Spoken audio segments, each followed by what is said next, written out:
gather on the plain. Strange things move out in the rain. 1973, President Nixon's Secretary of Agriculture, Earl Butz, responded by calling upon American farmers to plant fence row to fence row, and he told them to get big or get out.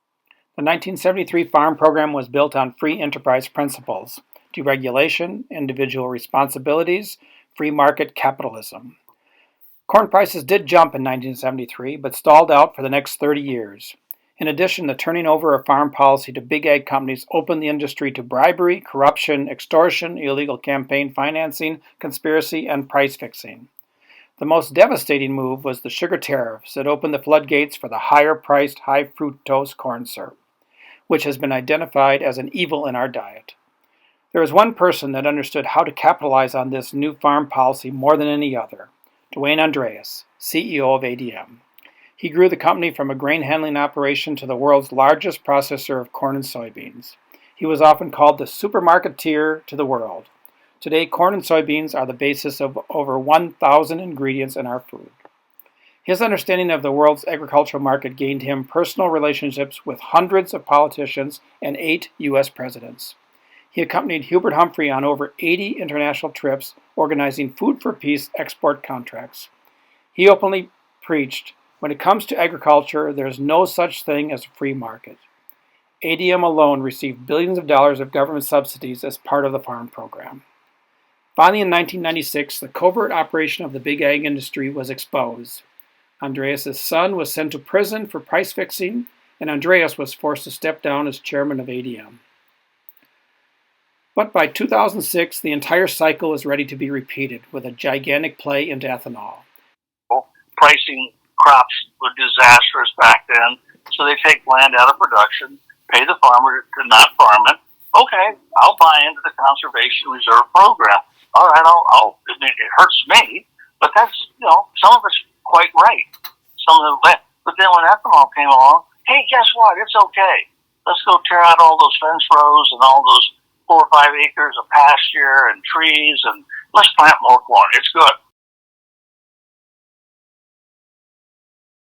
The benefits of ethanol have been refuted through numerous studies. The University of Minnesota alone produced these findings. Requires more energy than it produces, 2002. Does not make U.S. less dependent on foreign oil, 2004. Affects the food supply, 2006. Has not stabilized the agricultural economy, 2006. Does not reduce the carbon footprint, 2008. Does not improve air quality over petrol fuels, 2017. And just like the 1973 Farm Program, the 2006 ethanol mandate proclaimed the end to farm subsidies. However, farm subsidies continue to grow and have reached out-of-control levels the past 2 years. I've never understood if we're pumping all that money into the farm program and the farmers are still not doing well, or most of them anyway. How can that possibly be? Why are farmers having such financial troubles? Very simply, the sale of their crops does not cover the cost to produce them. But it's wrong to think that farmers don't know their costs. They know and manage them as well as any small business owner. Nearly 50% of a farmer's operating costs are fixed: land, machinery, and labor. The variable inputs of seed, fertilizer, and weed control are actually not that variable, as they have the same costs for both a poor crop or a bumper crop.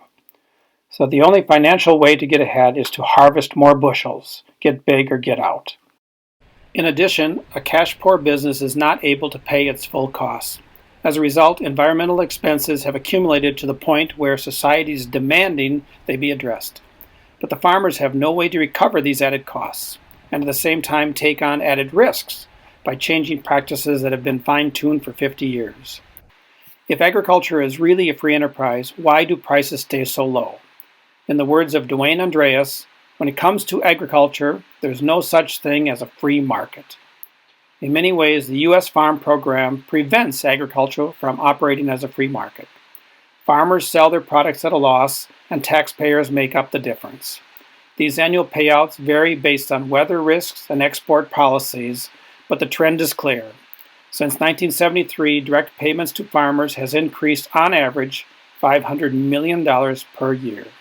Farmers are in a race they can never win, And with climate change, the costs will only climb, all for the luxury of an unhealthy diet and an environmental calamity. It's time we take a proactive step in developing a farm policy that can sustain the family farm and our land. Where do we start? Let's look at those who have benefited most from today's farm program. What have they been up to?